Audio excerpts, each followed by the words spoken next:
purgatorios, purgatorios del otro mundo andino a la psicología del arrepentimiento. Los expositores van a ser el profesor Luis Millones de la Universidad Mayor de San Marcos, Harold Hernández también de la Universidad de San Marcos, ¿ya? Y Alejandro Ferreiros, que llegará pronto. ¿Ya?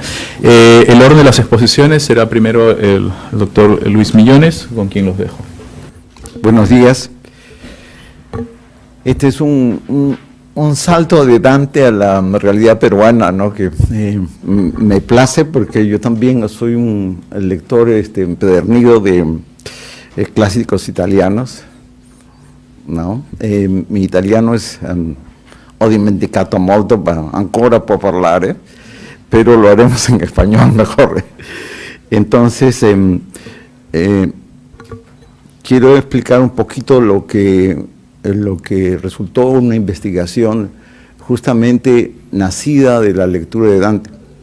El trabajo inició siendo una mirada hacia el resultado contemporáneo de la evangelización, pero con esta mirada especial que estaba haciendo los documentos y al trabajo de campo, pues vamos a ver exactamente lo que sucedió al final de 5 años de trabajo. Quiero decir, para que no se sorprendan, que en realidad yo empecé buscando los destinos después de la muerte y que la información se hizo muy viva cuando yo preguntaba sobre el limbo y sobre el infierno. Y esto era una situación que vamos a ver resultó siendo engañosa. En cambio, los destinos como el cielo y el purgatorio siempre resultaban muy difusos. Pero empecemos por eso y quiero decirles que buscando el infierno, finalmente lo yo encontré, fue el purgatorio. Las imágenes del infierno, por supuesto, son tan abundantes como, mucho más abundantes de las imágenes del cielo dentro de la iconografía peruana. Por supuesto, estamos ahí en el Cusco, en Huaro y Andahuaylillas, que son 2 iglesias cuyas paredes ustedes tienen que ver de todas maneras, y sobre todo quienes son visitantes, por corto tiempo, y se perdería un extraordinario espectáculo si no lo hacen. A los que son peruanos les jalaría las orejas por no haberlo hecho. Y claro, esa es otra de las imágenes fantásticas. Y ¿no? Con una frase extraordinaria, ay de mí que ardiendo. Entonces, y por supuesto imágenes también en las cuales, aunque de manera remota, pero se puede ver la propuesta de Dante, en la cual, ¿no?, el Lucifer devora a los traidores, dice Dante, 3 traidores más importantes, Casio, Bruto y Judas. Y aquí no, claro, en esta versión andina, el demonio devora a los pecadores. Y por supuesto, podría multiplicar por mucho tiempo las imágenes, pero he reducido el texto de tal manera que podamos enfrascarnos ya en términos de lo que es un investigador en las 2 áreas que me proporcionaron la información que vamos a ver. En primer lugar, por supuesto, fui a Morrope. Morrope, ya al borde del desierto de Sechura, muy al norte del Perú, al lado del Pacífico. Es un lugar en el cual nos prueba de que la evangelización en el Perú solamente ha llegado de manera muy frágil y que sigue llegando así, frágil y contradictoria. Morrope tiene 34.000 habitantes y tiene un solo sacerdote, que por supuesto es un terreno que no es escabroso, pero difícil de llegar porque está ya al borde del desierto, un desierto muy grande que tiene el Perú en el norte. Es prácticamente imposible que pueda acercarse a todos ellos, ni remotamente. Aquí las calles de Morrope la vista de la iglesia, el cementerio, por supuesto, el Día de los Difuntos. Y una cosa importante, quizá alguna vez conversemos sobre eso, Limbo es extraordinariamente importante en el recuerdo de los andinos. Y por supuesto, al borde del desierto, el lugar está siempre amenazado con la llegada de los vientos y de las nieves. Llegué a Morrope porque estuve en otra ciudad, mucho más al sur, que se llama Tucumé.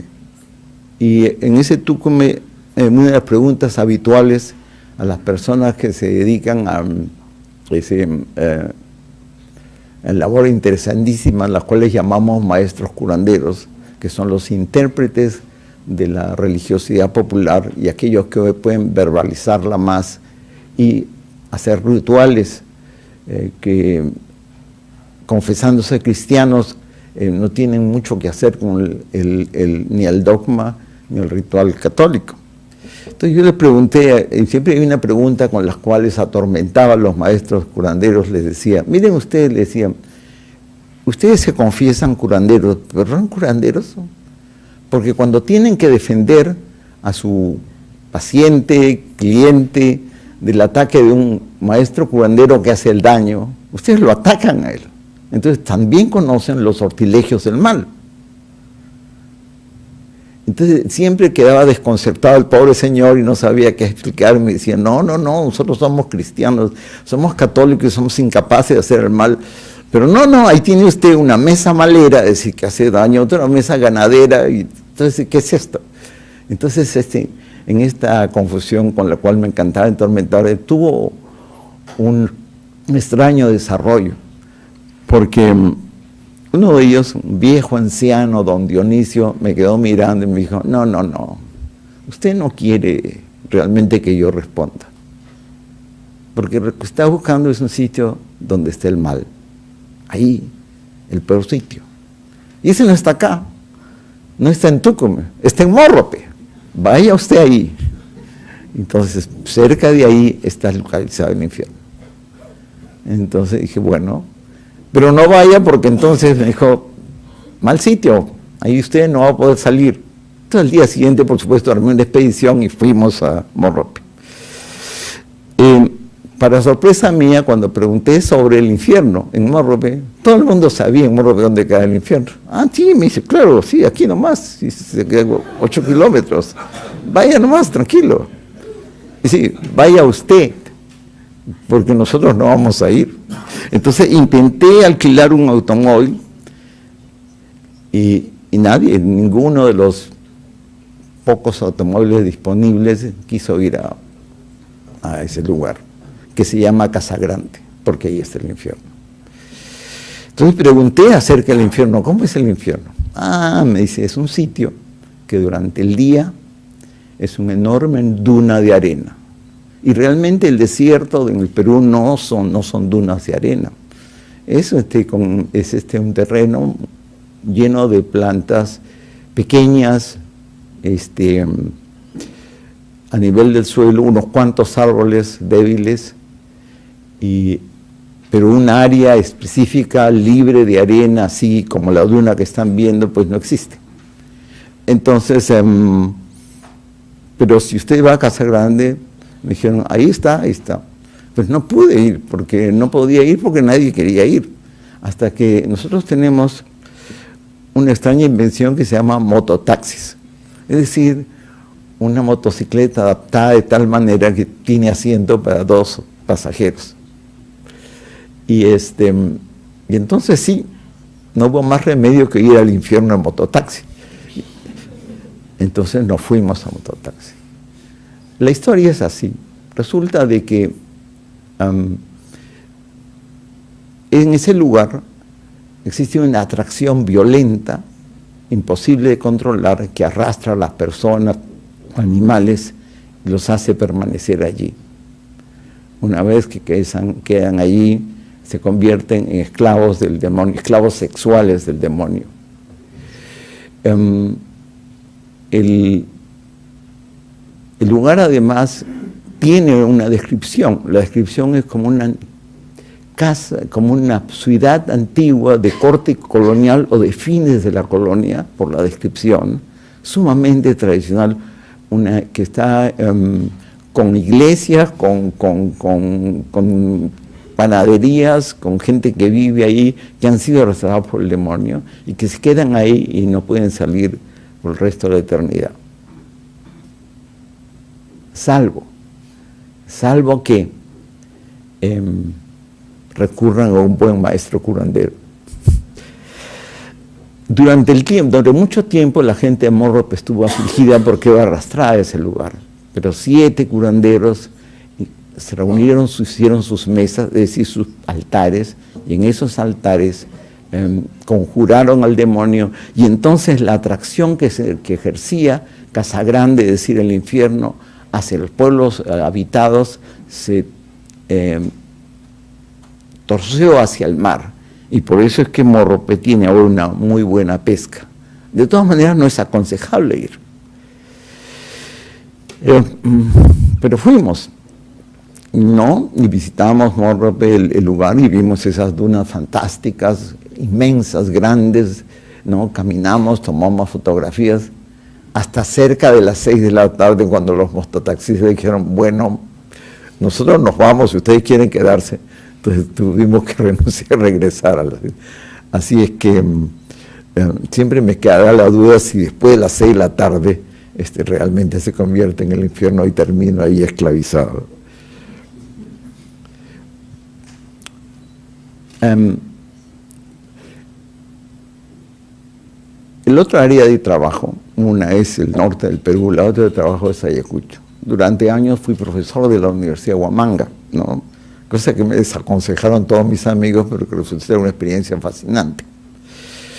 Y en Huamanga existe, sobre todo en Huanta, una vieja tradición en la cual los antiguos, después de la guerra con Chile, los líderes locales, que eran todos hacendados o dueños de tierras y de hombres y de animales, se enfrentaron a una guerra en la cual los perjudicados fueron la carne de cañón, que normalmente es la población de origen indígena. En ese lugar existe una vieja tradición de folcloristas, muy antigua. Entonces, a fines del siglo XIX ya existía la tradición de que en ese lugar hay un sitio donde esos antiguos hacendados y los modernos están siendo castigados. Ese sitio tiene un nombre, queda en la bajada al Brae de Huanta, es decir, la tierra que se ha hecho famosa ahora por Sendero Luminoso.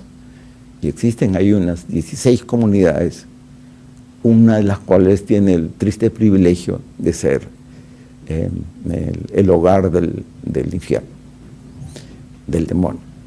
Entonces, claro, recogiendo información no solo del 19, sino también de la época de los 90, es decir, de la guerra interna del Perú, encontré otras versiones distintas, coincidiendo sin embargo todas, de que el infierno estaba en ese sitio que se llamaba Carhuaurán.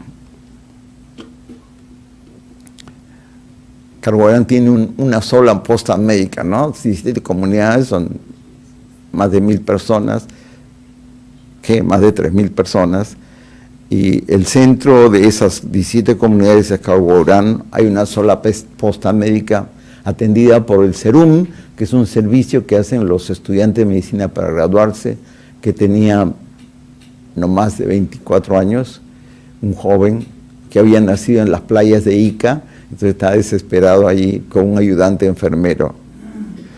Y él tenía que atender de resfríos hasta partos, por supuesto, ni hablar de la mortalidad infantil, etc. Este es el pueblo de Carhuaurán. Está en la bajada al Brae, o sea, ya más bien bordeando la selva. Y bajamos nosotros hasta la selva, claro, que por supuesto está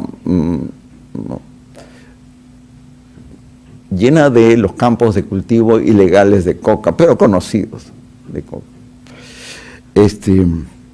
La comunidad es extraordinariamente pobre, y entonces busqué al teniente gobernador, y convoqué una reunión y después entrevisté uno por uno a los pobladores, que aquí pueden verlos, siempre casi todos mujeres y niños, y después explicaré por qué. Y entonces les pregunté, ¿es cierto que aquí los hacendados hay una cueva? Ah, vamos a la cueva, me dijo. Entonces fuimos a la cueva, y en una cueva que desciende, llega hasta una zona de agua, después se prolonga más, ¿y este es el infierno? No, me dice, eso creían mis abuelos, pero no, eso ya no es infierno. Bueno, ¿y ahora entonces dónde está el infierno? No, me dice, cuando vino la guerra de Sendero Luminoso, entonces los apus, los cerros, estaban enojados, y lo que pasa es que esos senderistas eran los demonios que salieron, y se notaba, porque como eran protegidos del cerro, sus ropas siempre estaban sucias. Entonces asaltaron, tomaron por asalto la ciudad, pusieron una bomba a la iglesia y la destruyeron porque claro, son demonios. Y después vino el ejército nos acusó de senderistas, fusilaron al teniente gobernador, etc.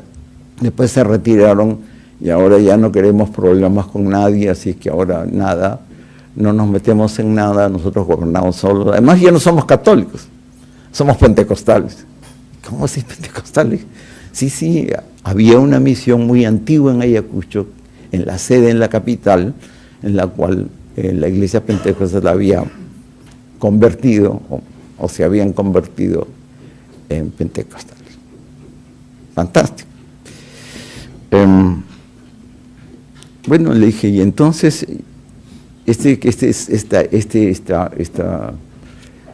esta cueva ya no es el infierno. Bueno, ya salieron y se fueron. ¿Y dónde está el infierno ahora? Quedaron pensando, dijeron, ¿dónde estará? Dije, no, una señora decía, no, insistía, ese infierno debe estar abajo, porque los jóvenes que van, todos los hombres que van, no ve que solo hay mujeres muy ancianos y niños, los hombres se van abajo a cultivar coca. Se gana muy poco, entre 10 y 20 soles por temporada, es una miseria. Pero bueno, eso es lo que hay, y ese es el único dinero cash, dinero que podemos contar, porque el resto de cosas nos autoabastecemos.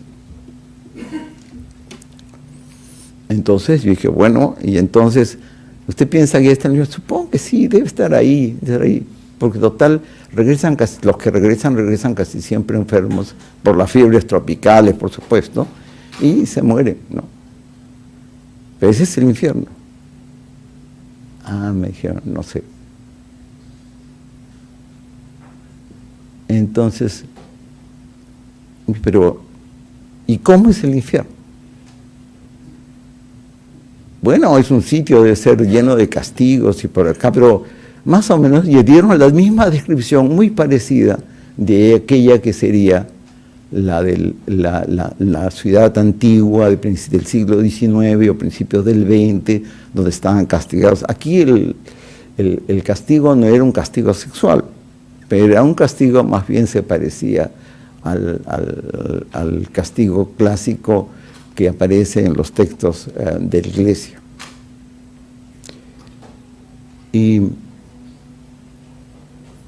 Pero el tema principal es que, terminaba de explicarme eso, me dijeron, pero de ahí se puede salir, porque los hacendados cada cierto tiempo salían también, se les daba permiso, salían, iban a buscar a las personas que habían robado y les ofrecían a sus familiares o sus descendientes, claro, no era la forma que decían, pero descendientes, para ofrecerles la posibilidad de restituirles el bien y entonces se llevan al cielo. ¿Qué? Dije yo. Y recordé un cuento de Arguedas. En un cuento de Arguedas también aparecen condenados que están plagando la tierra, son muertos nuevamente por un héroe cultural que se llama el oso raptor. El oso los mata, es un hombre oso, mata. Y de cada condenado que mata surge una paloma y se va al cielo. Y entonces, sí, me dice, cualquier persona que se va que consigue su redención, pagando las culpas él o sus familiares, porque además nadie se puede ir al infierno solo, porque en primer lugar nadie se va al cielo, porque ¿cómo se va a ir? El papá suyo se va a ir al infierno y usted se va al cielo, su hijo se va al infierno y usted se va al cielo. Eso no es posible. Entonces, claro, ese contexto de la sociedad peruana en la cual la familia extensa es la unidad, no puede ser separada. Lo que puede hacerse siempre es mediante un ritual, o mediante los pagos, o mediante el pago de las apropiaciones ilícitas o lo que fue, la reparación del daño. Entonces uno se va, ese ya no es el infierno, ese es el purgatorio. No sea, pero eso es lo que es. Entonces regresé corriendo al norte. Le dije, bueno, explícame tú, les dije al don Dionisio. Dijo, no, es... Claro, me dijo así, realmente se va al infierno solamente aquellos que no tienen un buen asesor, un buen maestro, que les explique cómo salir del infierno. Entonces, ¿quiénes se van al infierno? No hay infierno. Bueno, es infierno por un rato, nada más. Entonces no es infierno. Sí, hay infierno. Completamente interesado en esta nueva visión de lo que era el infierno tradicional, en la cual estaban involucrados estos dos áreas tan diferentes de la sociedad peruana, como es la costa norte, que es remoto origen mochica, y la sierra central, ¿no? La tierra de los ayacuchanos, ¿no? Entonces, que ellos se proclaman soras, aunque realmente la comunidad sora no se sabe si existió. Pero en fin, de todas maneras, en dos tradiciones tan distintas, el infierno no resultaba ser infierno, resultaba ser un lugar de castigo temporal, en el cual uno podía redimirse e ir inmediatamente al cielo, sea por la magia de un castigo a que en forma de vagaba por el mundo en forma de condenado, es decir, un ser que habiendo muerto por haber sido un ser malvado, iba a haber muerto de nuevo y se convertía en una paloma y se iba al cielo, o bien por la magia de una mesa maestra curandera, la cual lo restituía su estado en el cual era posible al cielo. Bueno, regresaba yo de mi trabajo de campo, del cual podría hablar muchas horas, pero sé que solo tengo 20 minutos, y conversaba con uno de los varias personas que me acompañan. En cada lugar suelo ser acompañado por un equipo grande de gente local, ¿no? Yo he sido profesor de Obama tantos años que mis colegas me acompañan, igualito en el norte donde es mi familia, tengo equipos que funcionan muy bien. Y regresaba con ellos y explicaba el resultado de esta extraña investigación que había concluido en un extraño infierno que no era infierno, sino tenía siendo un infierno temporal. Lo del limbo es más complicado, en fin, no vamos a tratar. Y entonces, uno de los chicos, más jóvenes que me acompañó, me dijo, no, doctor, usted está equivocado, me dijo. ¿No se da cuenta que todos los peruanos nos vamos al cielo? Muchas gracias.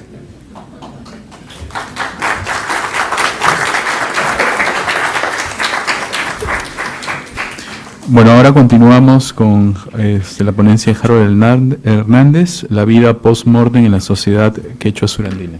Buenos días a todos. Lo primero, agradecer con toda cordialidad a Coquivice por la invitación y por permitirme estar con todos ustedes. Yo lo que voy a hacer es contarles una historia que, para ser más concisa y precisa, me voy a permitir leer. Todo esto está bajo el título de La vida post-mortem en la sociedad quechua surandina peruana, desde el testimonio concreto de una experiencia. Me permito leer. Lo que se expone es la concepción contemporánea de la vida post-mortem en la sociedad surandina mestiza, desde una suma de testimonios del pueblo fundamentalmente rural y campesino de Hochiriguay, provincia de Paruro, departamento del Cusco. Las concepciones, se halla que las concepciones sobre lo espiritual son más verosímiles que en los segmentos más urbanos y cosmopolitas de la sociedad. Y lo es tanto que acontecen eventos preternaturales experimentados por los pobladores que son compartidos pero conflictivos y que hablan de relaciones sociales y parentales. Las concepciones post-mortem son preeminentemente moralizadas y siguen haciendo sistema con otros aspectos de la vida de las personas, especialmente sociales y parentales. Esta concepción nunca es orgánica, no constituye propiamente un sistema en el sentido de una teología, pero sí expresa la moralidad de los poblados de estos espacios.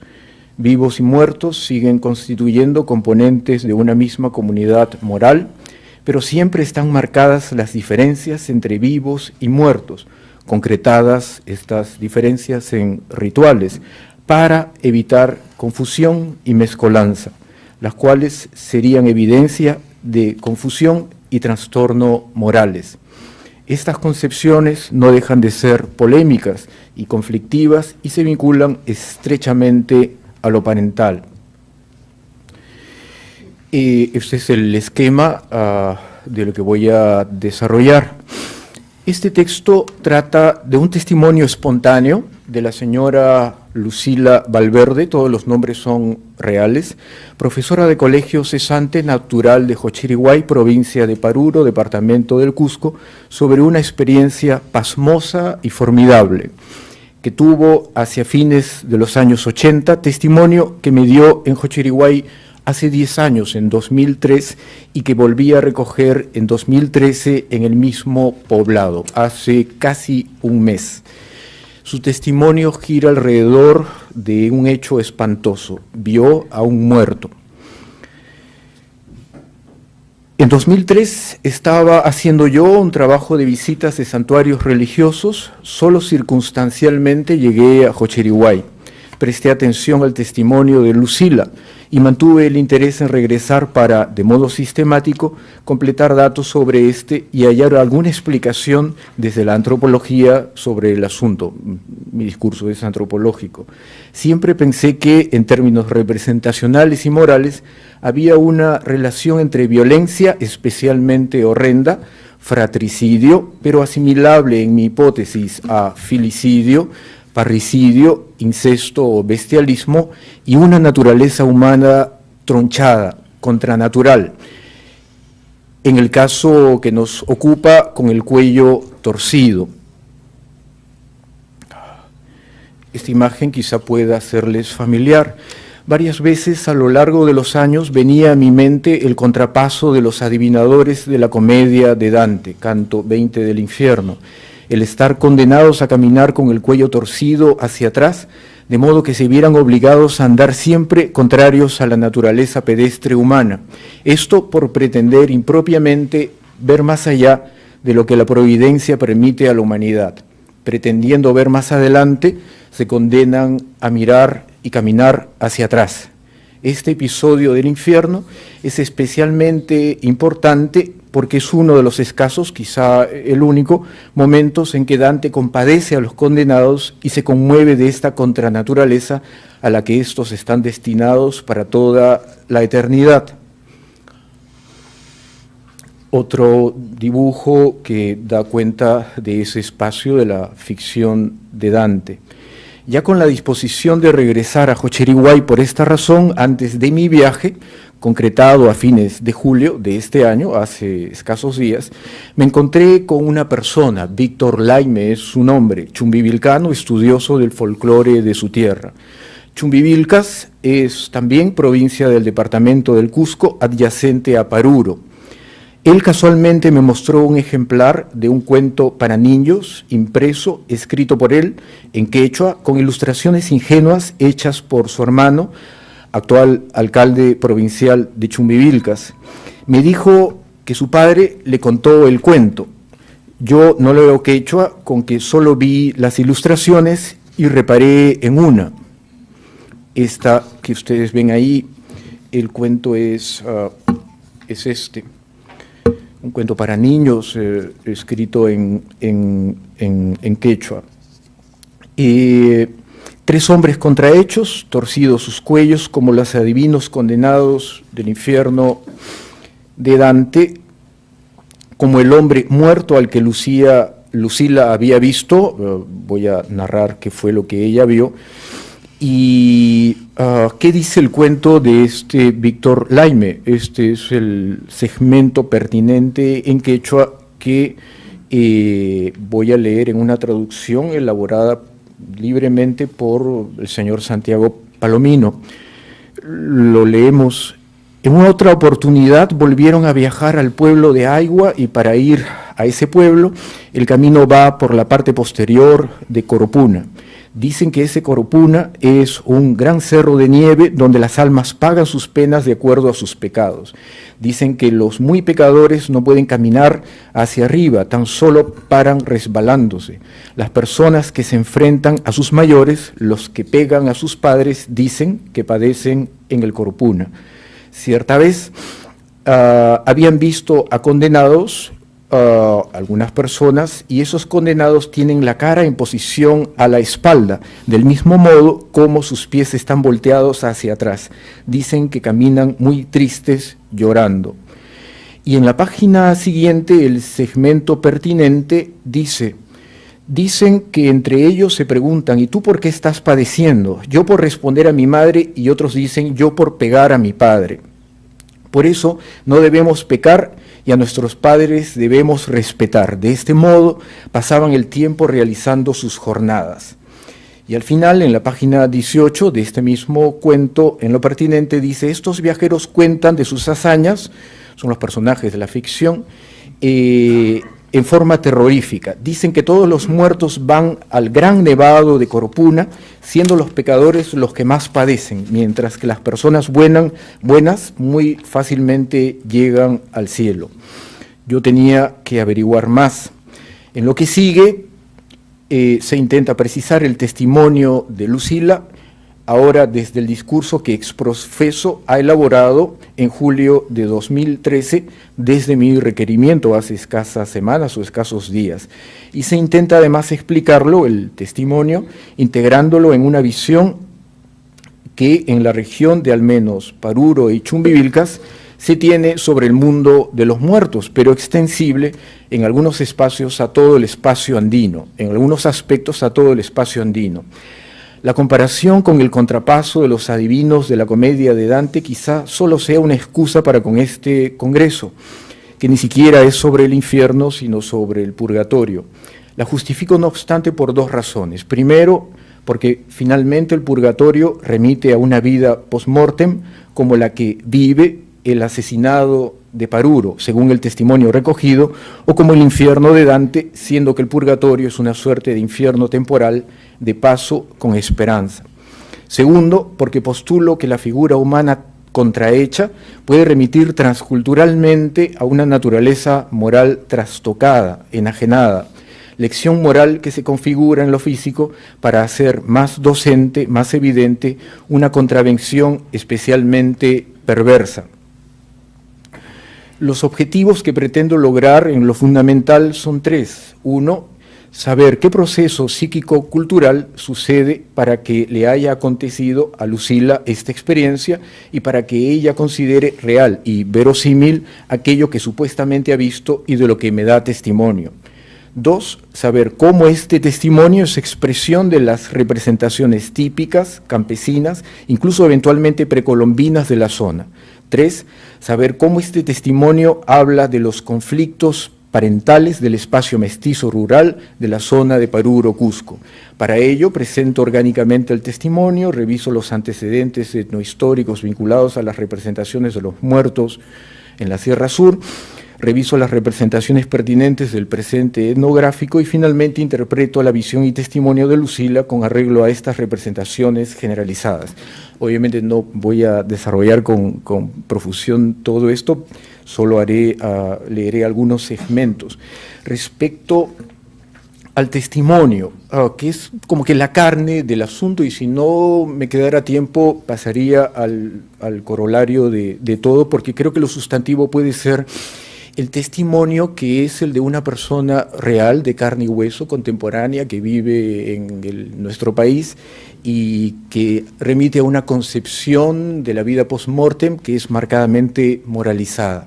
Finalmente, creo que todos hablamos de lo mismo, a pesar de que en lo fundamental el Congreso remite a representaciones y concepciones filosóficas y teológicas de gente que ya está muerta. Este es el testimonio de una persona que en el presente vive.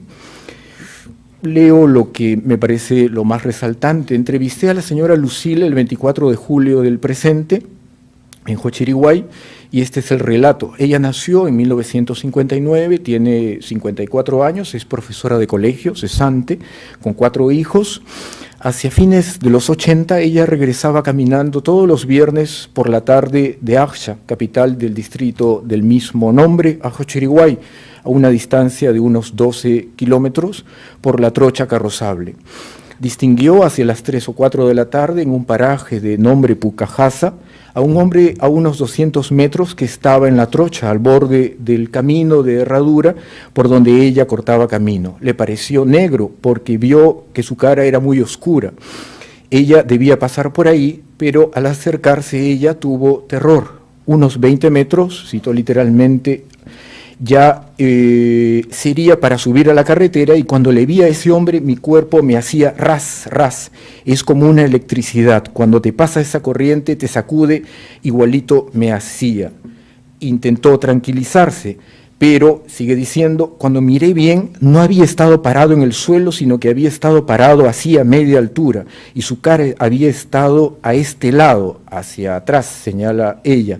Y esta parte que ustedes tienen cortado el cabello, esta parte, había estado en su delantera, donde estaba abotonado su chompa, su correa, así. Así, ahí sí, un susto, como veía que parece que estuvo volando en el aire. No podía hablar, dentro de mí no decía sino: Dios mío, perdónale, que me perdone. Dios mío, sálvame, sálvame. Ella insiste en que su cara miraba hacia atrás de su cuerpo. Me permitiré, con todo respeto hacia ella, dado que no la conocen, el poder escuchar algún segmento de su testimonio. Ahí sí un susto, como verías que más susto he tenido. Cuando más cerca, cuando la miré bien, no había estado parado en el suelo, sino que había estado parado así media altura, y su cara había estado a este lado, y esta parte que ustedes tienen cortado el cabello, había estado en su delantera, donde estaba abotonado su chompa, su correa, así. Ahí sí un susto, como verías que parece que estuve volando en el aire. No podía hablar, dentro de mí nomás decía: Dios mío, perdónale, que me perdone. Dios mío, sálvame, sálvame. He tenido que retroceder atrás. Pero su cara no estaba, su cara estaba acá, a este lado. ¿Y no había pies? ¿Cómo? ¿Y no había pies? Y sus pies en el alto había estado parado. Así, elevado. Ajá. No había estado pisando en el suelo. Yeah. Es lo que más susto he tenido. Lucila lo reconoció. Era Rafael Oviedo, asesinado hacía escasas semanas por sus 2 hermanos menores varones. Lo reconocí, bien claro lo he reconocido, pero este personaje aparecido estaba acompañado de un perro blanco. Y el perrito que estaba a su lado, el perro se ha subido sobre la carretera y se ha vuelto como especie de venado. Cuando estaba parado, el perro había estado parado en él. Yeah. Cuando en él, Dios mío, yo dentro de mí no hablaba ya: Dios mío, perdónale, que me perdone, ¿sí? El perro así ha empezado a caminar a la carretera y se ha subido. Cuando está subiendo a la carretera para voltearse a este lado, así se ha vuelto, venado. Retrocedió Lucila y fue aterrorizada a un villorrio de nombre Chihuacasa, a media hora del lugar del aparecido, donde una pareja de esposos de edad media para refugiarse del personaje.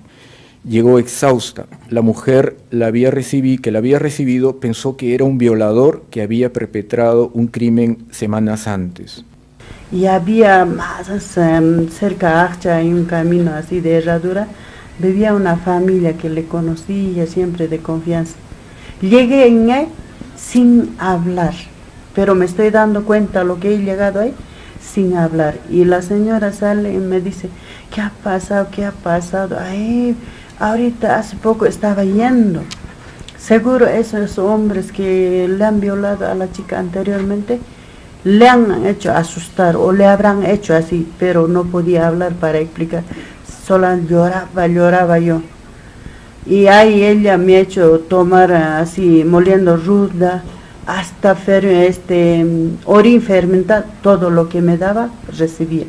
Alcohol me han pasado, yo quería explicar, no podía hablar. En la mañana siguiente, hacia las 7 a.m., los esposos y Lucila, se encaminaron a Xochiriguay. Me han traído los dos, marido y mujer, los dos, porque no les soltaba. Al medio me han traído con sus machetes. En el trayecto, los tres vieron al personaje y lo reconocieron como Rafael Oviedo, siempre con la cabeza tronchada y con el perro blanco. Lucila dice, sí, le han reconocido, así como te estaría viendo, yo te reconozco tal que estás. El señor Guamaní, el varón de la pareja, bien caprichoso dijo con su machete hacia el resto, le dijo, carajo ven, te voy a matar yo, más bien muerto. Lo dijo raspando el machete contra una piedra. El personaje no se movió. Llegaron a Xochiriguay, donde los padres de Lucila, reunidos en la casa, y su padre dijo, yo le he prestado plata y hasta ahora no me paga, por eso será, de repente le está haciendo esto a mi hija.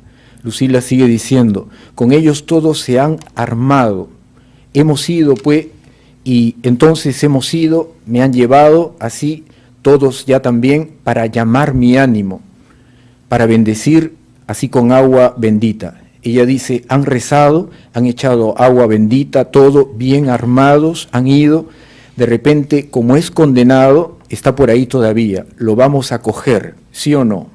Y así.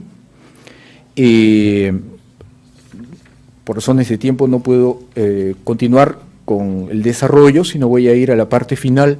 Yo le hago algunas preguntas y esto es lo que me responde. Leo, Lucila hace varias precisiones sobre el sentido de la aparición. Si Rafael era un hombre bueno, ¿por qué se le apareció como un condenado? Responde que porque no habrá muerto, pues en lo que tenía que morir. Duda de si es condenado o no. Cuando le pregunto si cree que Rafael es un condenado, dice, no creo, no sé por qué, pero esto ha pasado. Y al final de la entrevista, cuando le digo que quizá puede que no haya sido tan bueno, ella responde, claro, ¿de dónde sabemos pues? Luego, ¿por qué la cabeza tronchada? Ella no sabe por qué e ignoraba, según ella, lo que por tradición fundamentalmente campesina se conoce y que le contaron.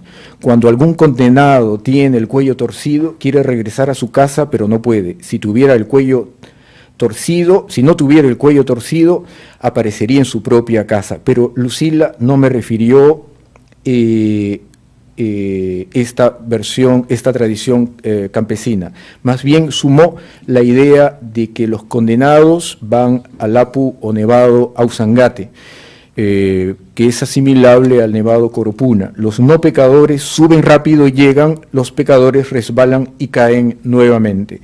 Precisar finalmente, sobre este punto, que Lucila tiene parentesco ritual con el asesinado. Según testimonio de una hermana de Lucila, la bisabuela suya había criado a la madre de Rafael, de este modo el fallecido era una suerte de primo mayor clasificatorio de Lucila. Antecedentes etnohistóricos vinculados a las representaciones de los muertos en la Sierra Sur.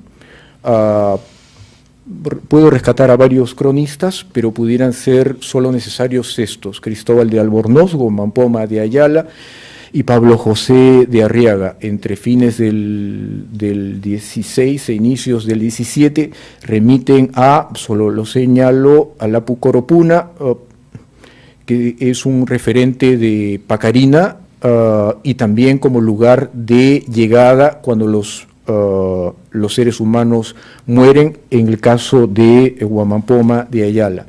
En el caso de Pablo José de Arriaga se refiere esto mismo último. No tienen menores engaños ni errores en su último fin que en su primer principio, aunque ponen menos términos y paraderos en aquel que en este. Cuando mueren las almas van a un lugar al que llaman Upamarca, y sigue refiriéndose a que cuando están en el trayecto se hacen pasar o cruzar un río con perros negros que crían a propósito de.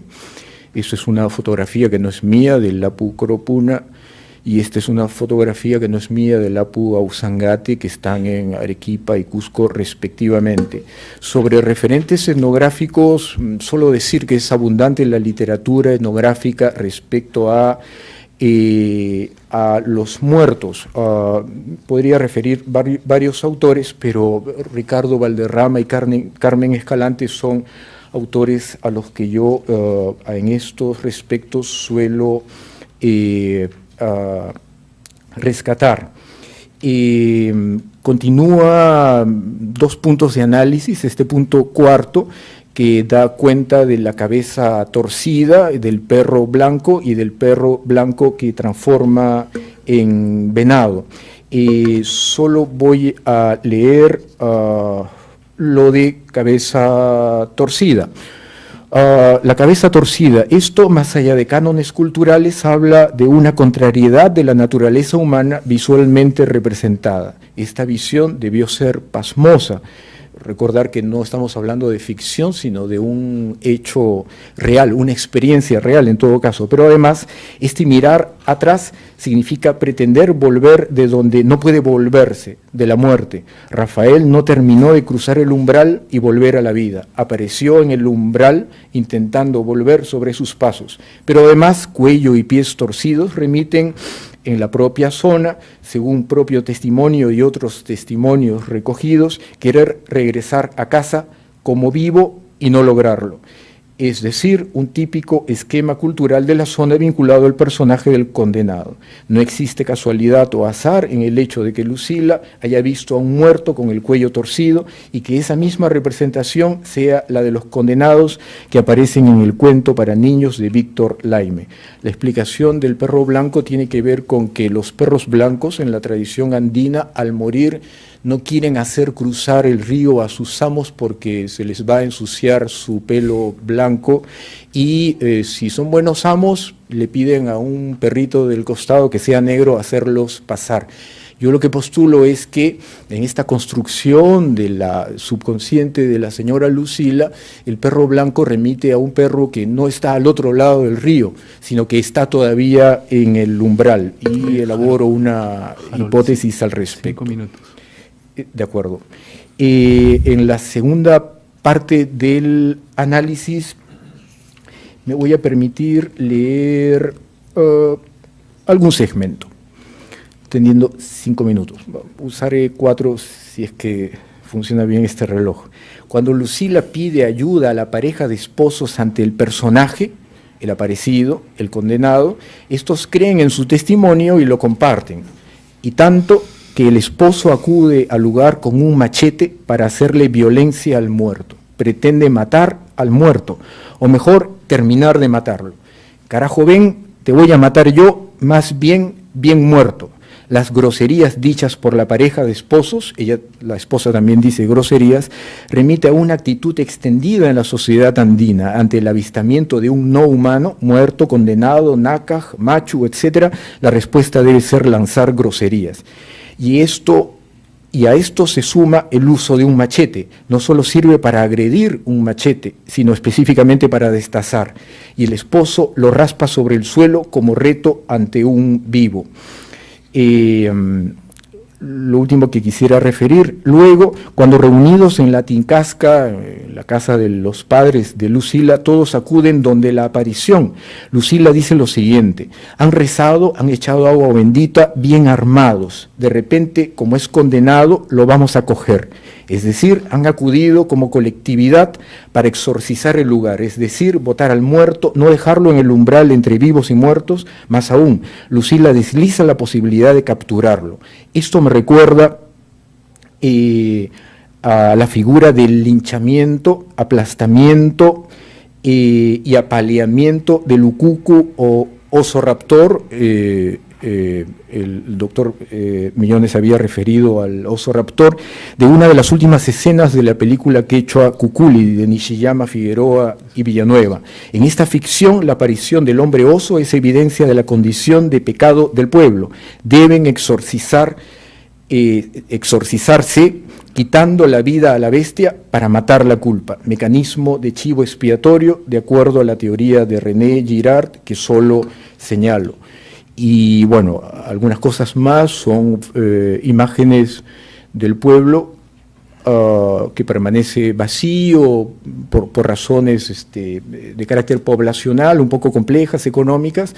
Hay una crisis económica en el pueblo que tiene un carácter también moral, y lo que postulo es finalmente lo siguiente: están restaurando la iglesia y tienen serias dificultades, hay una velación al patrón Santiago, que es un fracaso porque fueron muy pocas personas de la comunidad, y finalizo con de repente una frase de las 5 o 6 que había referido. La sociedad trabajada solo desde escasos testimonios es marcadamente conservadora, tradicional en sus representaciones, pero puede estar sufriendo una dislocación. En general, la sociedad andina propone la existencia de un mundo ordenado en jerarquías, y es el ritual el que sanciona, actualizando ese orden y que se extiende de lo parental o lo social a lo económico, a lo moral y a lo metafísico. Eso no significa que los actores sociales sean irracionales en la lógica económica o no sean pragmáticos ante las condiciones de modernización y tecnologización. El mundo de los muertos en la representación de este lugar habla del mundo de los vivos, de la sociedad misma. Eso es todo. Gracias.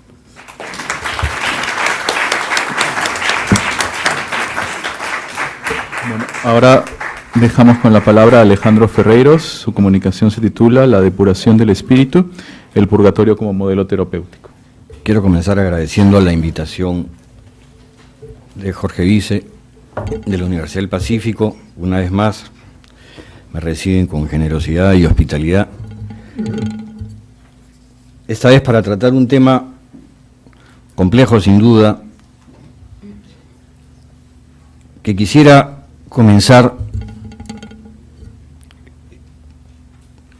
planteando una reflexión general respecto del concepto mismo del purgatorio, para ir poco a poco entrando al tema de la posible vinculación de este concepto, de esta idea, con el proceso psicoterapéutico. El purgatorio surge, tratando de sintetizar, digamos, pretenciosamente, las ideas planteadas por Legoff en el sentido de la historia y el origen del concepto propiamente del purgatorio, formulado por San Agustín,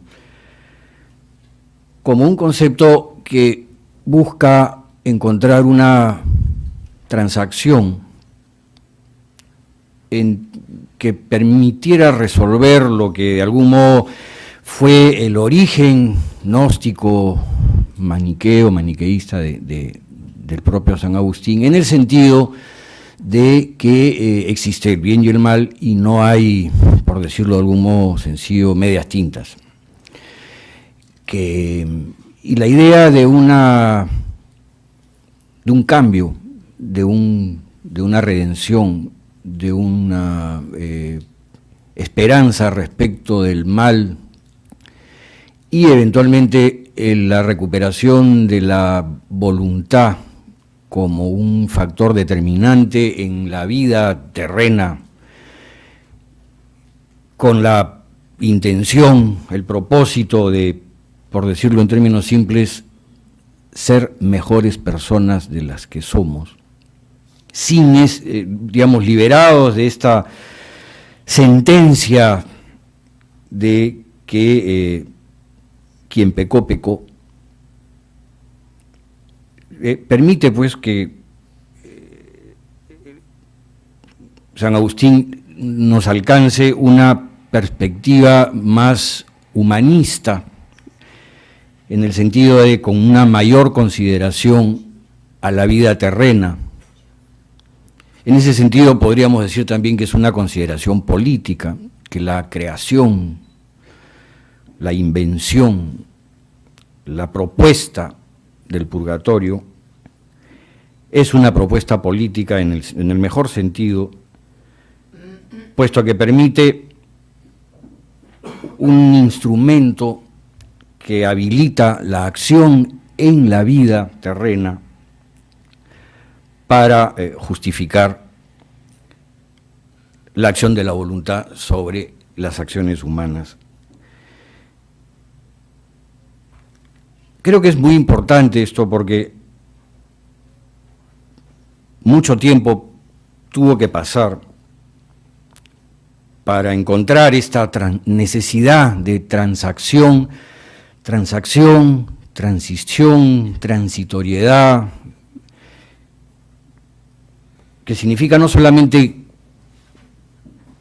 pasar de un lugar a otro, como se dijo hace un rato, de que el purgatorio es un infierno transitorio, en el sentido de que es pasajero en el sentido de que comienza y termina, es pasajero también en el sentido de que supone un pasaje, es pasajero en el sentido de que supone un cambio, supone un antes y un después. Es transitorio también en dos sentidos. Es transitorio en el sentido de que permite un matiz entre el bien y el mal, la idea de los males, y que no todos los males son iguales y que hay males peores que otros, por decirlo así de alguna manera, que fueron simplificados con los pecados mortales y los pecados veniales que tanto hemos conocido, y que el perdón, la redención, el cambio, la purificación, la depuración en vida es posible, no solamente después de la vida, sino en la vida misma. El purgatorio tiene ese aspecto también muy interesante, es una transacción no solamente entre el bien absoluto y el mal absoluto, sino que es una transacción entre la vida mortal y la vida sobrenatural, en el sentido de que las acciones en la tierra tendrían efecto sobre las almas muertas, nuestras oraciones, nuestras indulgencias, mejor dicho, nuestras acciones que contribuyen a la indulgencia y a la disminución del tiempo, etcétera. Es decir, las acciones humanas, las acciones terrenas que tienen consecuencias en el mundo sobrenatural, que es una figura muy importante, y viceversa, ¿no es cierto? Las acciones, digamos, el acudir o el interpelar a las ánimas para que actúen sobre la vida terrena. Entonces, es también el purgatorio una transacción y una transición entre el mundo terrenal y el mundo sobrenatural. Hasta cierto punto, las almas del purgatorio serían, digamos así, transmisores o mensajeros en un sentido y en otro. Esto, por supuesto, como decía, recupera la posibilidad no solamente de la esperanza, sino del sentido de las acciones en la tierra. La relación de estas ideas generales respecto de los procesos llamados psicoterapéuticos y más específicamente la relación planteada por Rollo May, digamos, representante más conspicuo de la llamada escuela existencial en el psicoanálisis contemporáneo, que formula esta idea de que Dante en su comedia formula un modelo de lo que finalmente sería un proceso psicoterapéutico. Es una idea interesante, aguda, y que da para analizarla de manera mucho más detallada. Al comienzo de la comedia, el comienzo mismo de la comedia es muy revelador respecto de esto que estoy queriendo plantear. La comedia comienza con Dante saliendo de una selva oscura que podría muy bien hacer alusión a una noche de delirio, de locura, de enajenamiento, enajenación. Y con el deseo intenso de salir de esta situación, emprende un camino hacia la liberación, digamos, de esta situación lamentable. Y en lo que podríamos llamar una primera salida de Dante, un primer intento de salir de esta situación de oscuridad y de penumbra y de sufrimiento y de angustia, bueno, se encuentra con una serie de obstáculos. El primero de ellos, una onza, un leopardo que lo acecha. Después se encuentra con un león, que también amenazante lo hace, hasta que se cruza con la loba, una loba la describe como insaciable y al mismo tiempo flaca, es decir, permanentemente insatisfecha, que lo amenaza, y la visión de la loba lo hace retroceder. Por eso digo, su primera salida, frente a este tercer obstáculo, se asusta, le da miedo, decide no continuar y regresa sobre sus pasos. Es ahí donde se encuentra con Virgilio, que le ofrece su guía. Él se la pide, Virgilio le ofrece su ayuda, su compañía, su orientación, su guía, su compañía, y todo lo que Dante va a encontrar en esta relación tan especial. Y quiero enfatizar en este episodio inicial, digamos, de la comedia, porque, y no he usado, digamos, gratuitamente lo de la primera salida buscando efectivamente una asociación con el Quijote. La primera salida del Quijote también la hizo solo y tuvo que regresar, fue un fiasco, como la primera salida de Dante fue un fiasco. Necesitó, así como el Quijote de Sancho, para iniciar verdaderamente lo que fue su viaje de transformación personal y de descubrimiento, una alteridad, alguien con quien contrastar su subjetividad y que le sirva de, no diré de modelo, pero sí de contraste, repito, para poder perfilar la propia identidad y poder alternar una subjetividad con otra finalmente, que es básicamente lo que le permite a Dante, en su vínculo tan especial con Virgilio, llevar a cabo de manera exitosa, digamos, como él mismo lo anuncia desde el comienzo, ¿no es cierto? Él anima al lector y le dice al lector que no desista en acompañarlo en la lectura de lo que va a contar, porque finalmente llega a buen término, a pesar de lo difícil que va a ser enfrentar a los horrores que narrará y del que participaremos. Entonces, desde el comienzo está planteada la necesidad de que este trabajo terapéutico, trabajo en el sentido de proceso, de transformación, de cambio, de cuestionamiento, de enfrentamiento a resistencias, temores, angustias insólitas, insospechadas, requiere de esta alternancia de subjetividades, que en buena cuenta es una subjetividad decide confiar en otra para en esa, vamos a decir, comparación, contraste, diálogo, poder ir depurando una propia identidad. Esto no es nuevo, la idea de una identidad alterna para depurar la propia identidad no está solamente presente en este primer episodio, digamos, de la comedia, ni en el Quijote, está presente en muchas otras obras literarias.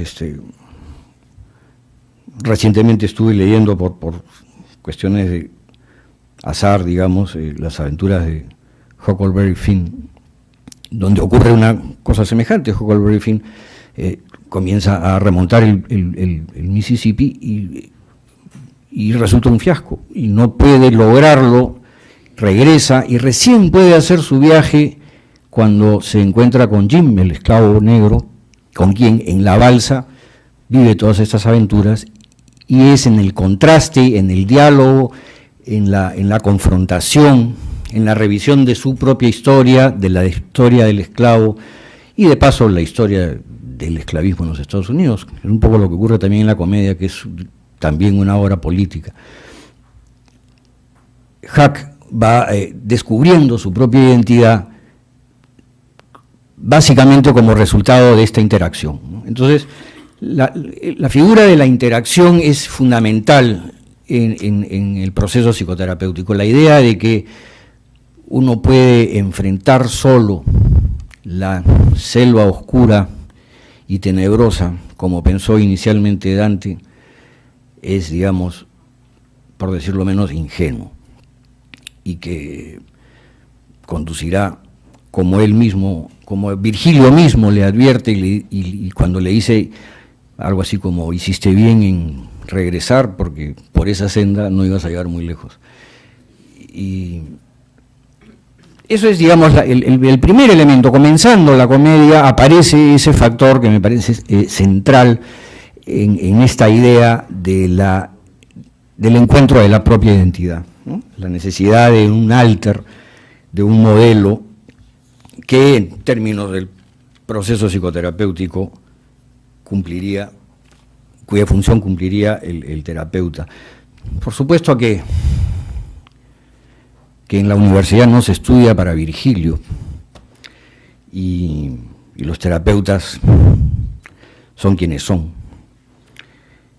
Incluso en el propio Purgatorio, Virgilio, Dante, y en ese momento ya casi saliendo del Purgatorio, cuando se encuentra con Stacio, se encuentra con varios otros poetas. El poeta es probablemente el atributo mayor, más encomiástico que se utiliza, ¿no?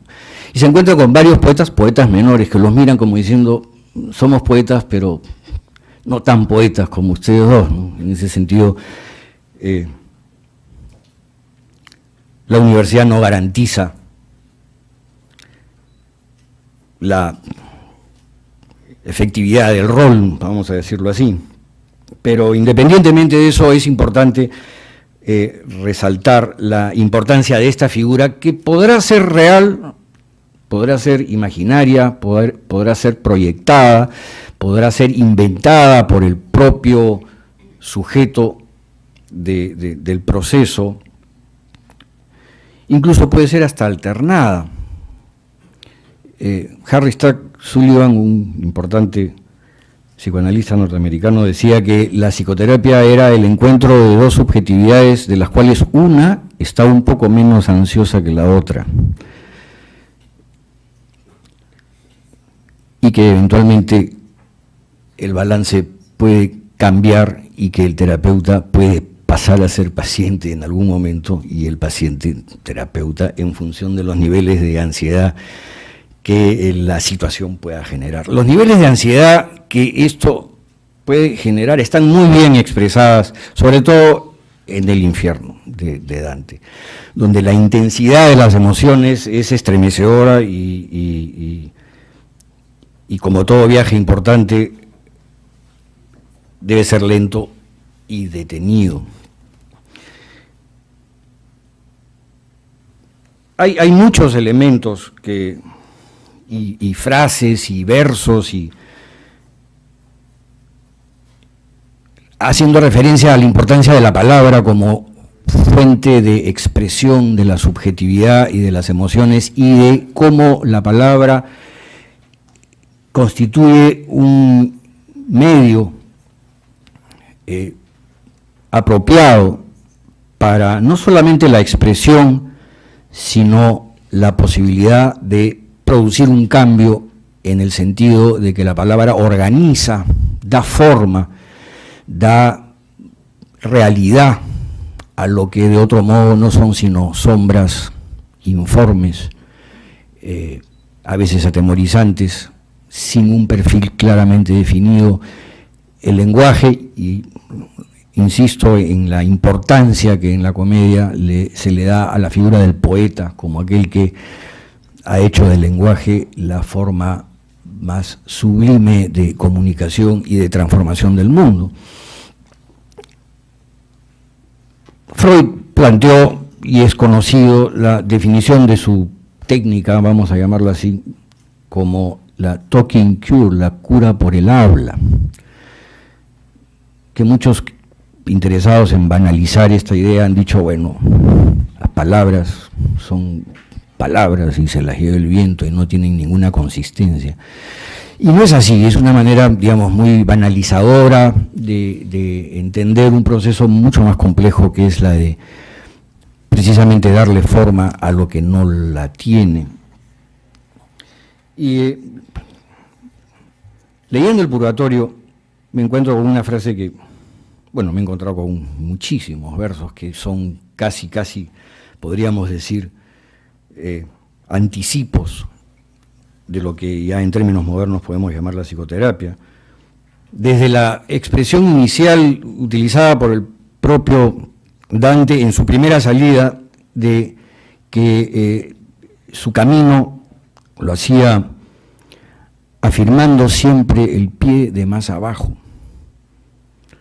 en una cuesta, se entiende, afirmando siempre el pie de más abajo, es decir, afirmando el pie en lo que queda atrás, en el pasado, en aquello que nos asegura la posibilidad de seguir adelante. Ese pie de más abajo se convierte, por lo menos se presentó en el momento como el emblema del trabajo psicoterapéutico. Más adelante me encuentro con que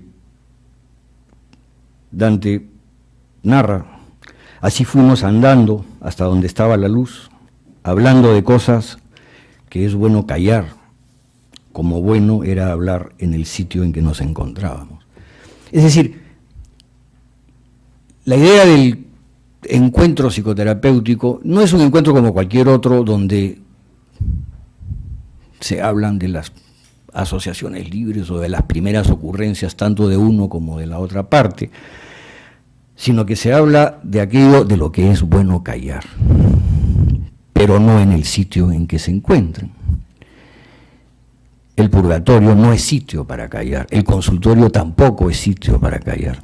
Es verdad que se calla, pero lo importante es dejar de callar. Y así sucesivamente, la cantidad de alegorías y de situaciones que nos rememoran y que nos anticipan de lo que en términos modernos es el proceso psicoterapéutico es enorme. Un aspecto que me parece muy interesante y que me gustaría poder desarrollar, no actualmente o en este momento, que me quedan 5 minutos, pero sí no quiero dejar de mencionarlo, es, así como en los procesos psicoterapéuticos los sueños tienen un valor muy importante, porque los sueños también son transacciones, también son transiciones, también son elementos muy materiales y al mismo tiempo tan inasibles, que son, como dijo el propio Freud también, la vía regia al inconsciente, es decir, una fuente de conocimiento de aquellas propias áreas que no son desconocidas. De la misma manera, en el purgatorio de la comedia, aparecen sueños, aparecen 3 sueños muy importantes, 3 sueños que aparecen además distribuidos casi simétricamente, uno al comienzo, casi entrando al purgatorio, un segundo sueño a la mitad del trayecto y un tercer sueño a la salida, antes de su paso al paraíso. Los 3 sueños son muy complejos por la cantidad de referencias, no por la interpretación. Digamos, mi interés en los sueños no es por interpretar a Dante, porque muchos lo han hecho y seguramente con mayor acierto y conocimiento, pero sí el análisis de la riqueza del contenido presente en cada uno de los sueños, ¿no? Los personajes, las historias, incluso en uno de ellos, cosa que es insólita, no solamente está la presentación del sueño, sino están las asociaciones del propio Dante respecto del sueño que acaba de tener, que es además un material importantísimo, como sabemos todos los que trabajamos con el análisis de los sueños, es decir, las asociaciones del paciente respecto de su propia construcción onírica. ¿Qué ocurre en el primer sueño, en el sueño en el que Dante se ve a sí mismo llevado por un águila, de manera análoga a como fue llevado Ganimedes, raptado por Zeus al Olimpo? Termina el sueño y lo primero que escribe Dante es su asociación de esa situación como debió haberse sentido Aquiles cuando despertó en la isla de Siros, donde había sido llevado dormido por su madre, básicamente para sustraerlo a la guerra de Troya, ¿no? Y donde fue descubierto, eso sí lo menciona Dante, donde fue llevado por los griegos. Es interesante porque el ardid del escondite de Aquiles fue disfrazarse de mujer. Y cuando fueron a buscarlo, no lo encontraron, o mejor dicho, no supieron identificarlo, hasta que el ardid de Ulises fue poner una serie de trapos y de vestidos y de joyas donde todas las mujeres fueron, y puso por ahí una armadura. Aquiles no se pudo resistir a la armadura y se puso en evidencia y lo capturaron y se lo llevaron a Troya, por supuesto.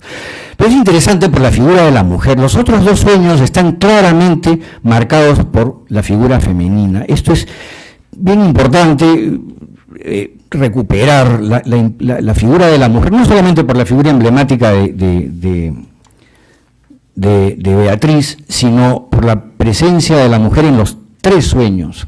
En el primero de una manera un poco más encubierta, por esto que menciono, presente básicamente en la asociación posterior al sueño, más allá de Ganimedes, que también es una figura, digamos, de transición o de transacción entre lo masculino y lo femenino. El segundo sueño es esta mujer monstruosa que después se identifica como una sirena, que en contraste con otra mujer bella y pura, es puesta en evidencia por Virgilio de una manera muy brutal y muy violenta, ¿no? Y el tercer sueño, ya a la salida, es el encuentro, el sueño con con Raquel, con Lía y Raquel, ¿no? Las dos mujeres de Jacob, una Lía más fecunda, Raquel más hermosa, contemplativa, pasiva, Lía más laboriosa, activa y fecunda. Y repito, mi intención no es intentar una interpretación, sino básicamente mencionar la importancia de los sueños en el sentido de que resumen, recogen y expresan una complejidad de contenidos cuyo análisis es enriquecedor tanto para el soñante como para quien lo acompaña en el análisis, y que están presentes de manera muy evidente y estudiada en el Purgatorio de Dante, ¿no? La analogía podríamos extenderla, ha sido mi intención simplemente puntualizar algunos aspectos generales en los que podríamos encontrar convergencia y eventualmente posibilidad de desarrollar estas ideas de manera más completa y profunda. Gracias.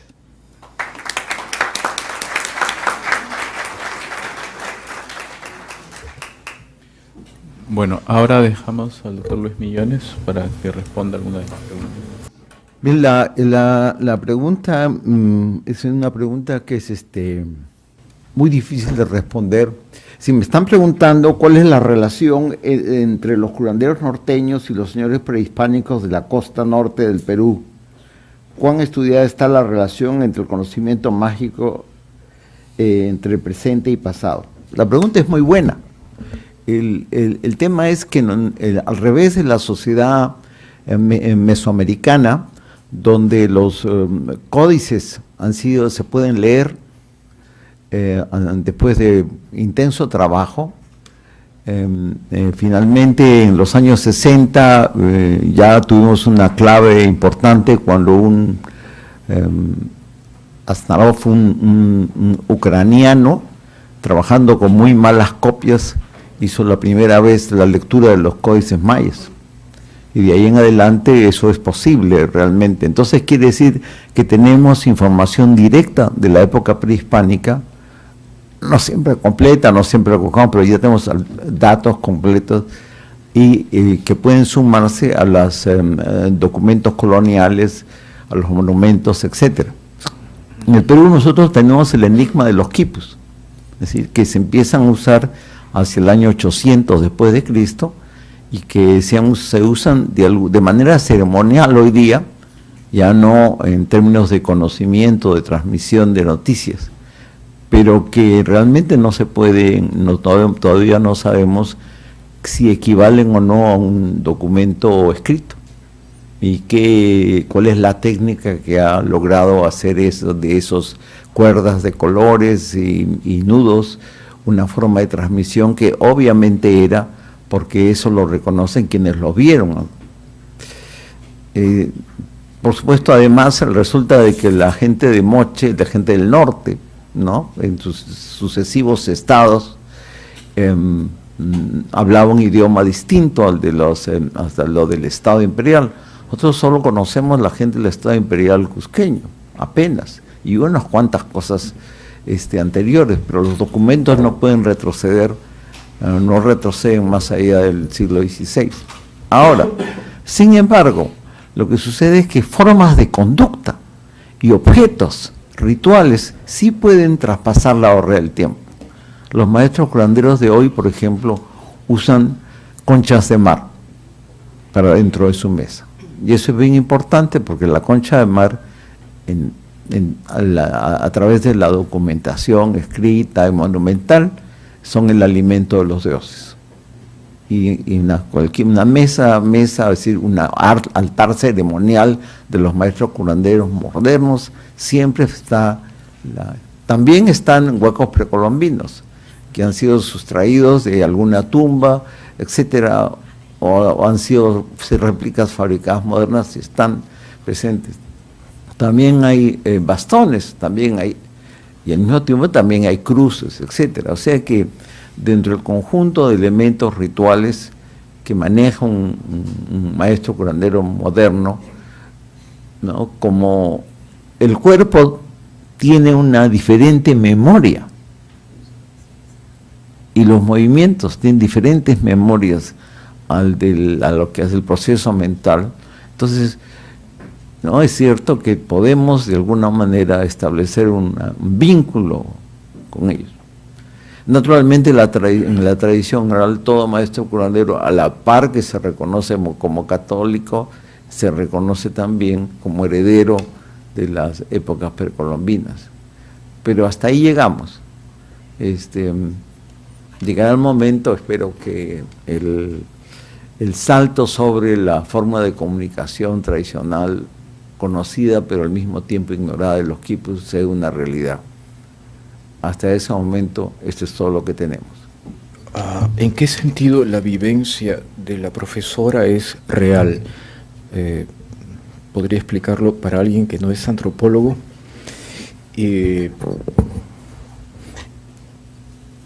Si por lo menos la antropología trata relaciones sociales, esta visión real o supuesta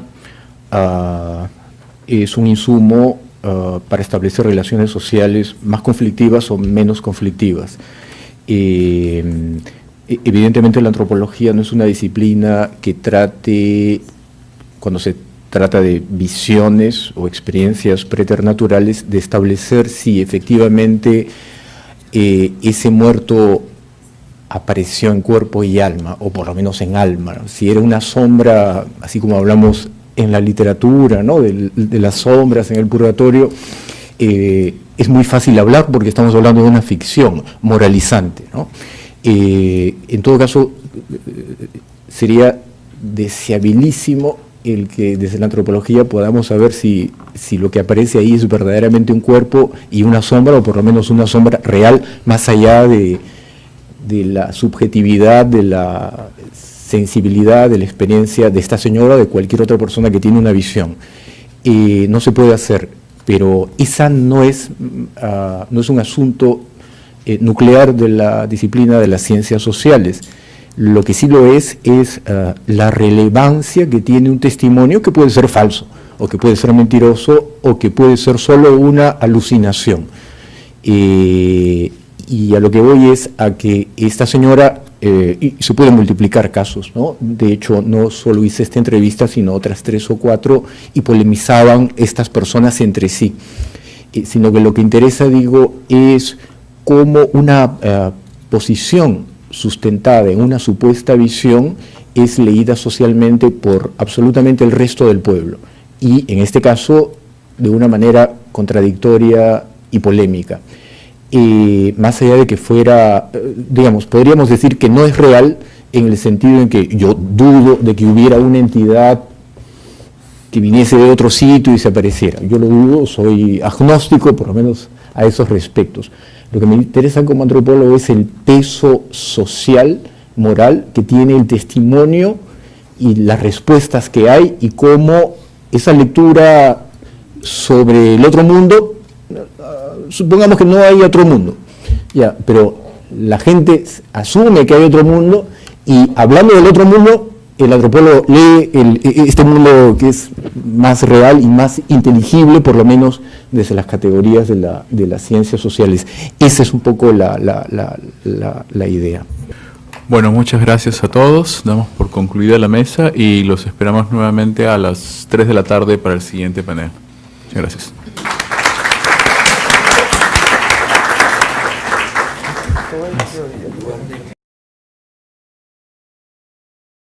Purgatorios del otro mundo andino a la psicología del arrepentimiento. Los expositores van a ser el profesor Luis Millones de la Universidad Mayor de San Marcos, Harold Hernández también de la Universidad de San Marcos, ¿ya? Y Alejandro Ferreiros, que llegará pronto, ¿ya? El orden de las exposiciones será primero el doctor Luis Millones, con quien los dejo. Buenos días.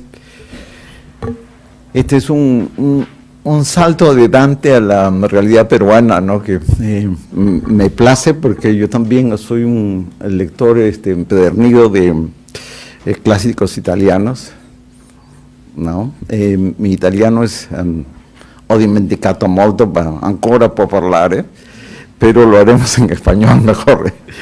Entonces, quiero explicar un poquito lo que resultó una investigación justamente nacida de la lectura de Dante. El trabajo inició siendo una mirada hacia el resultado contemporáneo de la evangelización, pero con esta mirada especial que estaba haciendo los documentos y al trabajo de campo, pues vamos a ver exactamente lo que sucedió al final de 5 años de trabajo. Quiero decir, para que no se sorprendan, que en realidad yo empecé buscando los destinos después de la muerte y que la información se hizo muy viva cuando yo preguntaba sobre el limbo y sobre el infierno. Y esto era una situación que vamos a ver resultó siendo engañosa. En cambio, los destinos como el cielo y el purgatorio siempre resultaban muy difusos. Pero empecemos por eso, y quiero decirles que buscando el infierno, finalmente lo yo encontré, fue el purgatorio. Las imágenes del infierno, por supuesto, son tan abundantes como, mucho más abundantes de las imágenes del cielo dentro de la iconografía peruana. Por supuesto, estamos ahí en el Cusco, en Huaro y Andahuaylillas, que son 2 iglesias cuyas paredes ustedes tienen que ver de todas maneras, y sobre todo quienes son visitantes por corto tiempo, y se perdería un extraordinario espectáculo si no lo hacen. A los que son peruanos les jalaría las orejas por no haberlo hecho. Y claro, esa es otra de las imágenes fantásticas. Y ¿no? Con una frase extraordinaria: ay de mí que ardiendo. Entonces, y por supuesto imágenes también en las cuales, aunque de manera remota, pero se puede ver la propuesta de Dante, en la cual, ¿no?, el Lucifer devora a los traidores, dice Dante, 3 traidores más importantes, porque uno de ellos, un viejo anciano, don Dionisio, me quedó mirando y me dijo: no, usted no quiere realmente que yo responda, porque lo que está buscando es un sitio donde esté el mal, ahí, el peor sitio, y ese no está acá, no está en Tucumán, está en Morrope, vaya usted ahí. Entonces, cerca de ahí está localizado el infierno. Entonces dije, bueno, pero no vaya, porque entonces me dijo: mal sitio, ahí usted no va a poder salir. Entonces al día siguiente, por supuesto, armé una expedición y fuimos a Morrope. Para sorpresa mía, cuando pregunté sobre el infierno en Morrope, todo el mundo sabía en Morrope dónde queda el infierno. Ah, sí, me dice, claro, sí, aquí nomás, 8 kilómetros. Vaya nomás, tranquilo. Y sí, vaya usted, porque nosotros no vamos a ir. Entonces intenté alquilar un automóvil y nadie, ninguno de los pocos automóviles disponibles quiso ir a ese lugar, que se llama Casa Grande, porque ahí está el infierno. Entonces pregunté acerca del infierno: ¿cómo es el infierno? Ah, me dice, es un sitio que durante el día es una enorme duna de arena. Y realmente el desierto en el Perú no son dunas de arena. Es un terreno lleno de plantas pequeñas, a nivel del suelo, unos cuantos árboles débiles, pero un área específica libre de arena, así como la duna que están viendo, pues no existe. Entonces, pero si usted va a Casa Grande, me dijeron, ahí está. Pues no pude ir, porque no podía ir porque nadie quería ir. hasta que nosotros tenemos una extraña invención que se llama mototaxis. Es decir, una motocicleta adaptada de tal manera que tiene asiento para 2 pasajeros. Y entonces sí, no hubo más remedio que ir al infierno en mototaxi. Entonces nos fuimos a mototaxi. La historia es así. Resulta de que en ese lugar existe una atracción violenta, imposible de controlar, que arrastra a las personas, animales, y los hace permanecer allí. Una vez que quedan allí, se convierten en esclavos del demonio, esclavos sexuales del demonio. El lugar además tiene una descripción. La descripción es como una casa, como una ciudad antigua de corte colonial o de fines de la colonia, por la descripción, sumamente tradicional, una que está con iglesias, con panaderías, con gente que vive ahí, que han sido arrastrados por el demonio y que se quedan ahí y no pueden salir por el resto de la eternidad. Salvo que recurran a un buen maestro curandero. Antes, Casio, Bruto y Judas. Y aquí no, claro, en esta versión andina, el demonio devora a los pecadores. Y por supuesto, podría multiplicar por mucho tiempo las imágenes, pero he reducido el texto de tal manera que podamos enfrascarnos ya en términos de lo que es un investigador en las 2 áreas que me proporcionaron la información que vamos a ver. En primer lugar, por supuesto, fui a Morrope. Morrope, ya al borde del desierto de Sechura, muy al norte del Perú, al lado del Pacífico. Es un lugar en el cual nos prueba de que la evangelización del Perú solamente ha llegado de manera muy frágil y que sigue llegando así, frágil y contradictoria. Morrope tiene 34.000 habitantes y tiene un solo sacerdote, que por supuesto es un terreno que no es escabroso, pero difícil de llegar porque está ya al borde del desierto, un desierto muy grande que tiene el Perú en el norte.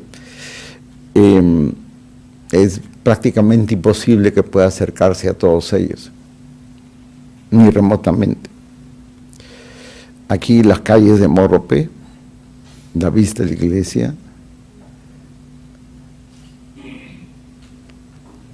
el cementerio, por supuesto, el Día de los Difuntos. Y una cosa importante, quizá alguna vez conversemos sobre eso, Limbo es extraordinariamente importante en el recuerdo de los andinos.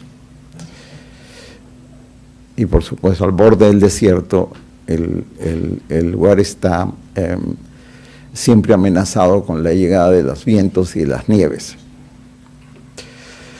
Llegué a Morrope porque estuve en otra ciudad, mucho más al sur, que se llama Tucumé. Y en ese Tucumé, una de las preguntas habituales a las personas que se dedican a labor interesantísima, las cuales llamamos maestros curanderos, que son los intérpretes de la religiosidad popular y aquellos que pueden verbalizarla más y hacer rituales que, confesándose cristianos, no tienen mucho que hacer con ni el dogma ni el ritual católico. Entonces yo les pregunté, siempre hay una pregunta con las cuales atormentaba a los maestros curanderos, les decía, miren ustedes, les decían, ustedes se confiesan curanderos, pero ¿son curanderos? Porque cuando tienen que defender a su paciente, cliente, del ataque de un maestro curandero que hace el daño, ustedes lo atacan a él. Entonces también conocen los sortilegios del mal. Entonces siempre quedaba desconcertado el pobre señor y no sabía qué explicar. Me decía, no, nosotros somos cristianos, somos católicos y somos incapaces de hacer el mal. Pero no, ahí tiene usted una mesa malera, es decir, que hace daño, otra mesa ganadera, y entonces, ¿qué es esto? Entonces en esta confusión con la cual me encantaba Tormentadores, tuvo un extraño desarrollo. Durante mucho tiempo la gente de Morrope estuvo afligida porque iba arrastrada a ese lugar, pero 7 curanderos se reunieron, hicieron sus mesas, es decir, sus altares, y en esos altares conjuraron al demonio, y entonces la atracción que ejercía Casagrande, es decir, el infierno, hacia los pueblos habitados, se torció hacia el mar. Y por eso es que Morrope tiene ahora una muy buena pesca. De todas maneras no es aconsejable ir.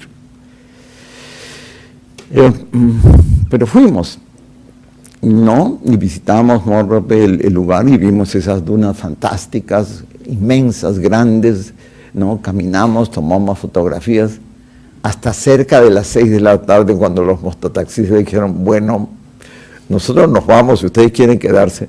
Entonces tuvimos que renunciar, regresar a la ciudad. Así es que siempre me quedará la duda si después de las 6 de la tarde realmente se convierte en el infierno y termino ahí esclavizado.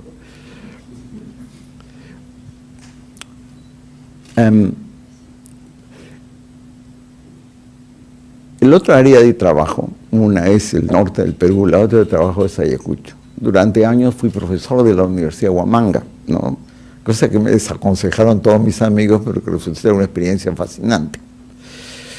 Y en Huamanga existe, sobre todo en Huanta, una vieja tradición en la cual los antiguos, después de la guerra con Chile, los líderes locales, que eran todos hacendados o dueños de tierras y de hombres y de animales, se enfrentaron a una guerra en la cual los perjudicados fueron la carne de cañón, que normalmente es la población de origen indígena. En ese lugar existe una vieja tradición de folcloristas, muy antigua.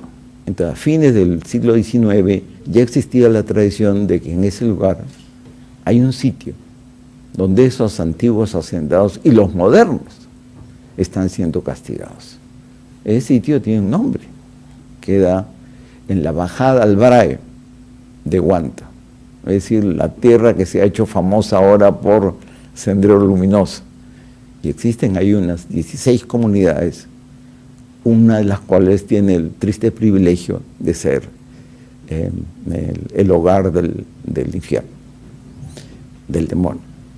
Entonces, claro, recogiendo información no solo del 19, sino también de la época de los 90, es decir, de la guerra interna del Perú, encontré otras versiones distintas, coincidiendo sin embargo todas, de que el infierno estaba en ese sitio que se llamaba Carhuaurán. Carhuaurán tiene una sola posta médica, ¿no? 17 comunidades, son más de 1.000 personas, más de 3.000 personas, y el centro de esas 17 comunidades de Carhuaurán hay una sola posta médica atendida por el SERUM, que es un servicio que hacen los estudiantes de medicina para graduarse, que tenía no más de 24 años, un joven que había nacido en las playas de Ica, entonces estaba desesperado allí con un ayudante enfermero. Y él tenía que atender de resfríos hasta partos, por supuesto, ni hablar de la mortalidad infantil, etc. Este es el pueblo de Carhuaurán. Está en la bajada al Brae, o sea, ya más bien bordeando la selva. Y bajamos nosotros hasta la selva, claro, que por supuesto está llena de los campos de cultivo ilegales de coca, pero conocidos de coca. La comunidad es extraordinariamente pobre, y entonces busqué al teniente gobernador y convoqué una reunión y después entrevisté uno por uno a los pobladores, que aquí pueden verlos, siempre casi todos mujeres y niños, y después explicaré por qué. Y entonces les pregunté, ¿es cierto que aquí los hacendados hay una cueva? Ah, vamos a la cueva, me dijo. Entonces fuimos a la cueva, y en una cueva que desciende, llega hasta una zona de agua, después se prolonga más. Y este es el infierno. No, me dice, eso creían mis abuelos, y pero no, eso ya no es infierno. Bueno, y ahora entonces, ¿dónde está el infierno? No, me dice, cuando vino la guerra de Sendero Luminoso, entonces los apus, los cerros, estaban enojados, y lo que pasa es que esos senderistas eran los demonios que salieron, y se notaba, porque como eran protegidos del cerro, sus ropas siempre estaban sucias. Entonces asaltaron, tomaron por asalto la ciudad, pusieron una bomba a la iglesia y la destruyeron porque claro, son demonios. Y después vino el ejército nos acusó de senderistas, fusilaron al teniente gobernador, etc. Después se retiraron y ahora ya no queremos problemas con nadie, así que ahora nada, no nos metemos en nada, nosotros gobernamos solos. Además ya no somos católicos, somos pentecostales. ¿Cómo así pentecostales? Sí, había una misión muy antigua en Ayacucho, en la sede en la capital, en la cual la iglesia pentecostal había convertido, o se habían convertido en pentecostales. Fantástico. Bueno, le dije, y entonces, esta cueva ya no es el infierno. Bueno, ya salieron y se fueron. ¿Y dónde está el infierno ahora? Quedaron pensando, dijeron, ¿dónde estará? ¿Dónde? Dije, no, una señora decía, no, insistía, ese infierno debe estar abajo, porque los jóvenes que van, todos los hombres que van, ¿no ve que solo hay mujeres muy ancianos y niños? Los hombres se van abajo a cultivar coca. Se gana muy poco, entre 10 y 20 soles por temporada. Es una miseria. Pero bueno, eso es lo que hay, y ese es el único dinero cash, dinero que podemos contar, porque el resto de cosas nos autoabastecemos.